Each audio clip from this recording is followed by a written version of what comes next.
Hello and welcome to today's LOL Esports Roundup. We're going to cover the games from the LPL and LCK this morning, preview both Eastern Regions games for tomorrow, as well as preview LCS Week 3, Day 2. Reminder, LCS Week 3, Day 1 will be on tomorrow's Roundup because it comes out so late in the day. There's no reason to do it. The video's so late. I'm 91 and 44, not including LCS, obviously. Went 3-1 here. Got KT Damwon wrong in my predictions. EDG and NIP. I had EDG winning this one 2-1 going in. EDG 16th in the power rankings, 2-1. NIP 1-3. Fofo 10-4 and 16, 29% of damage. Leave was MVP, 14, 6 and 11. Invincible led the way for NIP, going 5-8 and 16, 31% of damage. So Leave ends up being MVP because he's the most consistent over the series. I felt Fofo was definitely more impactful in Game 1. His Akali has looked good so far this split in general. JJ also, I believe, on a Vi in Game 1, also had some serious impact. However, in Game 2, Fofo was on Jace and really didn't do much to get the team ahead. I think he had no KP until EDG actually had the game in hand. Actually, this is a 3-game series. Fofo in Game 2, it was Akali. Game 3, Fofo was on Jace, was not as impactful in the second win. So Leave ends up getting it because he had a hand in both wins, in my opinion. Ale, I think he had a Scion game in there. They're starting to put him on some tanks and having him weak side this game. Mako did his job. The thing is with NIP is that they're going back and forth between top laners, Invincible and Rich. I wouldn't be shocked if Rich ends up playing in the next series, although Invincible didn't do awful. I thought that when he played Jace, he had some impact for sure.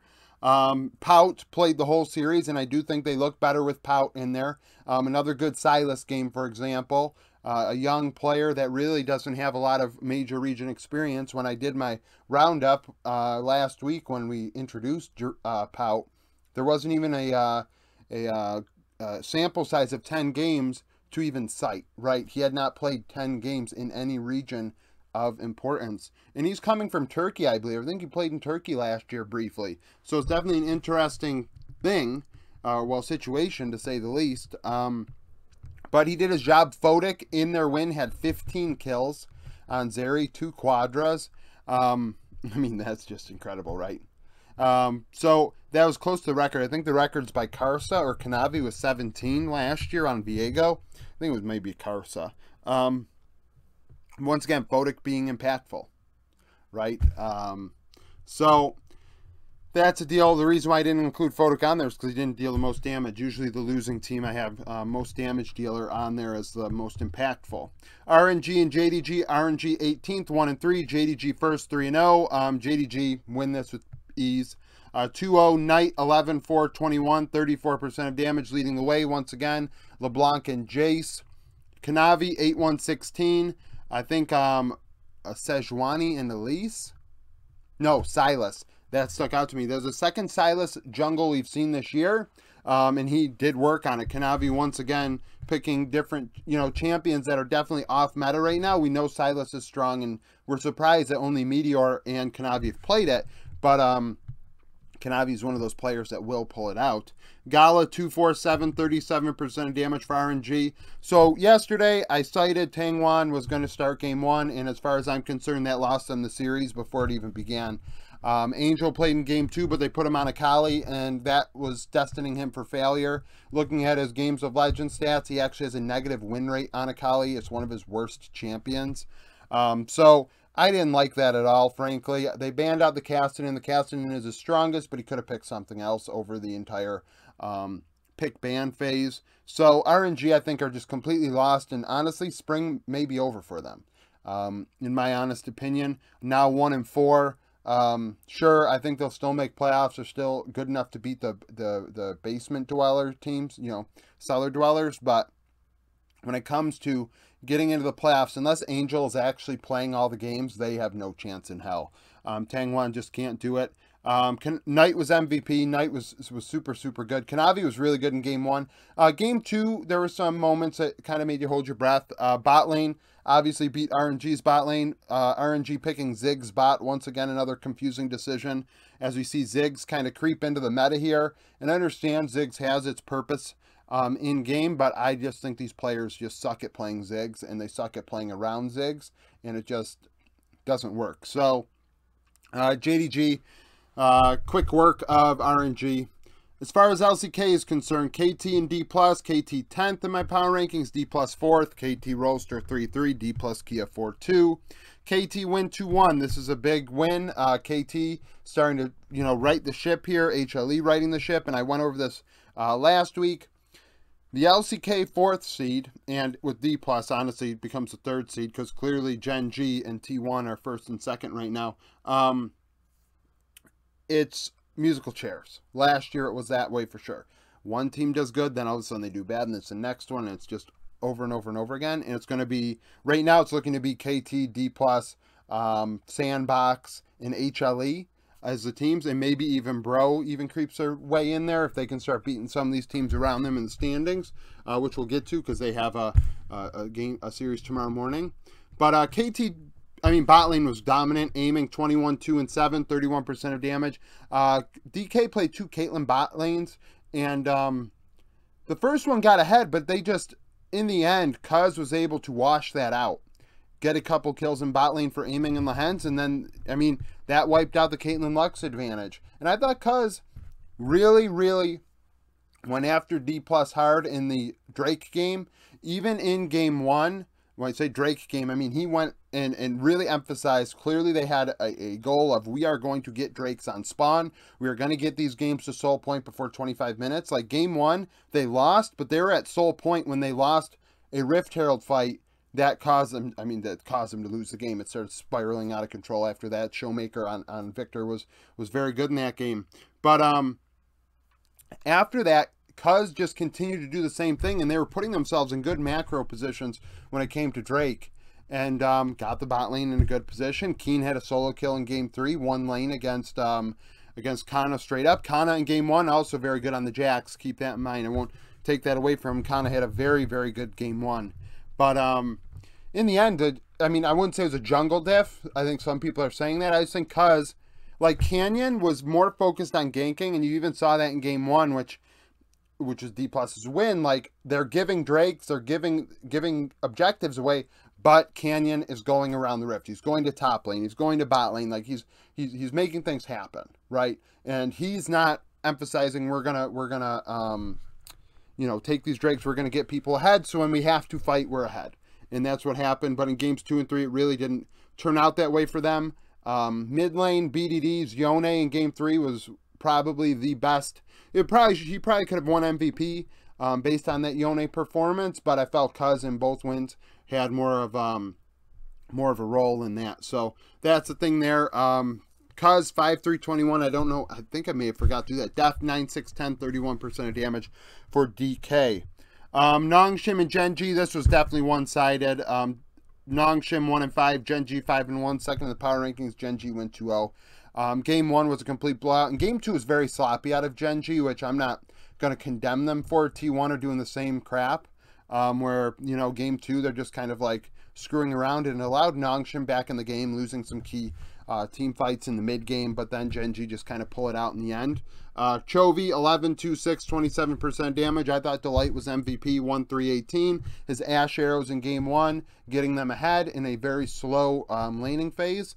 Some actually long distance arrows down lane that really stick out to me that made me want to pick him MVP. Game 2 wasn't as great, but like I said, the whole team kind of inted game 2 for a while. Chovy on Tristana, which is my favorite mid pick. I'm not saying it's the best mid pick. I like seeing Tristana mid. I guess I said I don't like Ziggs and how teams play around them. I like champions that kind of go against that roamy grain, and you can play really aggressive on it in that, okay, you want to play Ryze mid, you want to play Sylas. Sylas you don't have to worry about as much because you are Tristana, but Galio, Ryze, Talia, stuff like that can get out of lane and affect the rift. I really like a mid laner that doesn't match the roam and instead takes the turret, like plays really aggressively, and Trist is like that to me. DN 494, 34% of damage for Nongshim Red Force. Vital, I thought, played well. Weird picks out of Nongshim. They played a Felios bot both games, which I would say they have a bad read on the meta. Like, the bot lane's going to change a bit now because it's 13-1B, but we have not seen a Felios in the LCS thus far, and obviously the LCS is what it is, but they've been on 13-1B for a weekend now. We didn't see any Felios, so I'll have to look back at the ban phase a little bit closer. Maybe they banned out everything Vital could play, but that did happen. Sneak peek for tomorrow: Rare Adam and Anyone's Legend. RA 2-2, Anyone's Legend 0-5. RA lost to LNG. AL got completely demolished by JDG. Week 1, Day 2 of Summer, Anyone's Legend won 2-0. 6 of the 10 players overlapped from that series. ZDZ in top lane went 6-2-12. Cube, opposite of him, went 2-4-7. Strive and Pin Z is the matchup to watch.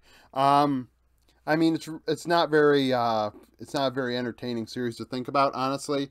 Both of the LPL series are kind of, you know, just whatever. I mean, I think Anyone's Legend could win this one. I mean, I could see it going either way. Neither team really blows your socks off. As far as Strive and Pin Z is concerned, 2 young mid laners. I think we're watching Pin Z, hoping he gets better, because Anyone's Legend, we've seen the other 4 players like ZDZ, Zhao Hao, Betty, and Sword Art, and know what they are at this point. Ultra Prime and Top. Ultra Prime 1-3, Top 3-1, 7th in the power rankings. Up lost to TT. Top beat Nip. Week 7, Day 7 of Summer. Top 1-2-0. 3 of the 10 starters overlap. Jackie Love went 13-6-13 in that one. All the Ultra Prime players are swapped out. Bot lane is the matchup highlighted: Doggo and Balon versus Jackie Love and Mark. LPL are trying to push the Ning versus Tian narrative as if they're rivals. I doubt they're rivals. Ning hasn't played in a couple of years. So really, does he have a rivalry against anybody? I doubt it. But nevertheless, you know, the bot lane for Ultra Prime, I mean, Top's bot lane has not done really as well as you'd expect, given the team's state. Against Rare Adam, actually, I thought that they struggled at times. I thought Vodic got the better of them also at times. So that's where Top needs to improve for sure. LCK, HLE, and Bro. HLE 24th, Bro 30th in the power rankings. Breon 3-4, HLE 3-3. HLE beat DRX. Bro lost to T1. Week 8, Day 4 of Summer. Bro would win 2-1. 3 of the 10 starters overlap. They're all on Breon. Henna, 13-3-16. The bot lanes are the matchup to highlight. I think Henna and Effort are definitely doing well. I think Bro, honestly, individually, like, the players are doing pretty decent. I mean, Kara still is kind of coin flip, but very young. I mean, only 18, 19 years old last year, 19, 20 years old now. And has not had an opportunity to be on a team of any value, so it's hard to really gauge what his potential is. But, I mean, I think, you know, the bot lane is what to watch. Like, Life hasn't been up to snuff, and Bro have overperformed, so I think this will be an interesting back and forth. Sandbox and DRX. Sandbox 13th in the power rankings, 5-2. DRX 1-5. Liv beat the Freaks. DRX lost to HLE. Last time they played was in the playoffs to decide who went to Worlds. DRX would win that one 3-2. 3 of the 10 players overlap. Both supports do. Barrel in 5 games went no kills, 13 deaths, 51 assists. Cal in those 5 games went 3 kills, 13 deaths, 35 assists. So interesting KDAs there. Not a lot of kill stealing in that one. Willer and Krakow is a matchup to watch because Willer's actually performed very well this year. Definitely stepped it up, and that's similar to the Kara situation, leaving a team that isn't great to a better situation. And honestly, Sandbox on paper was not much better, but he has taken the next step and been kind of freed of the constraints of what HLE was. And you see HLE underperforming thus far this split. Maybe there's something to say about what HLE has going on there in management. LCS-wise, FlyQuest and FlyQuest 100 Thieves starts off. FlyQuest 4-0, 100 Thieves 3-1. Fly are 8th in my power rankings. Week 8, Day 1, Fly would win. Only one player from the starting 10 starts tomorrow. That's Closer. On the losing side, went 0-2-1 on a Trundle. The bot lane's a matchup to watch. Doublelift has been saying that he's not impressed at all with the bot lanes so far. And that's not to say that he thinks he's better than the bot laners, which I think people get misconstrued because they are hyperbolic and probably, you know, don't really have that whole, you know, thought processing situation down. He has said that, like, based on who he's scrimmed, and this is from an interview, I think, from last week, that he was like, I expected to be 4th to 8th AD carry going into this, which is a wide pool, right? 4th to 8th. 8th is pretty bad, right? But he accepted that that's a possibility. But he's like, I've played against everybody pretty much, and nobody has really crushed me. And he's like, so maybe I'm better than 4th. That doesn't mean he doesn't think he's 1st. I think he said he was maybe 3rd or 4th. But at the same time, like, he was not impressed. Now, this is obviously the best AD carry in the LCS imprint. So the bot lane matchup is the one to watch. TSM and CLG both 2-2, week 8, day 1. TSM would win. 8 of the 10 starters in that game in summer start tomorrow. The 2 that don't are Spica and Instinct are out for Boogie and Neo. In that one, Chime went 2-1-15 on a Rakan, and Poom went 1-3-6 on a Yuumi in the loss. And the matchup highlighted is Boogie and Contracts. Boogie obviously being one of the more fun and interesting players on TSM. EG and C9, EG 17th in the power rankings, C9 21st, both 3-1. They last met in the playoffs. C9 would win 3-1. 7 of the 10 starters overlap. The matchup highlighted is Inspired and Blabber. In the junglers in that series, Blabber went 10-8-26, Inspired 3-10-23.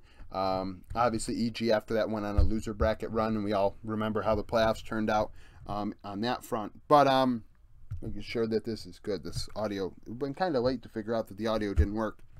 I feel like I do that every video, and I forget every video that I need to probably check before I start recording. But obviously, 2 of the better junglers in the LCS. Pyosik really has not played up to what people thought he would be, so he's kind of in that group, I guess. Like, he has not separated himself from Blabber, Closer, Spica, and honestly, like, Santorin's on Dignitas, so he looks really bad, but Santorin is not that much worse than those 3 junglers that we have been in the LCS for a while. So, you know, that's kind of the deal there. Dig and TL, Dig 04, TL 2-2, 24th in the power rankings, week 8, day 1, TL 1. 3 of the 10 starters from that game start tomorrow. Junglers overlap. Core JJ went 1-1-8, Biofrost 1-2-4. Speaking of Santorin and Pyosik, good matchup. You know, after today, we'll figure out if Dig beat Immortals or not. And, I mean, if they lost, but Santorin and Pyosik is definitely a matchup. Pyosik has an opportunity to kind of showcase what we know Pyosik can be and what he hasn't been for a year now. Even though he won Worlds, I think everybody kind of knows how his summer went if they paid attention to the LCK and believe that they should have like a take on it, or at least have watched enough to have a qualified or even a real, you know, opinion with some, you know, I don't know, VOD review behind it or something. But he's struggled for a long time. Got benched by Juhan, and even got benched by Juhan at Worlds. And yes, they won Worlds, but I think it was despite Pyosik, not as much of because of Pyosik. Immortals and Golden Guardians. Immortals 1-3, Golden Guardians 0-4. Week 7, day 2. Immortals would win in summer. Half the starters overlap. Top lane is a matchup highlighted. Revenge 1-2-5, Licorice 1-2-2. That matchup, I mean, I think I said it yesterday talking about Immortals and Dig. Golden Guardians are just in that group as well. It's like I don't have anything really nice to say right now. They have been pretty bad. I'd like that Gory or, I mean, River. Difference is actually with Golden Guardians, River has tried his damnedest and just can't get it done. So this one has potential for them. But that's it for the roundup. Thank you for watching. If you liked the video, like it. Subscribe to the channel for daily League of Legends content. Follow me on Twitter. Join the Discord. Become a YouTube member. And thank you for watching.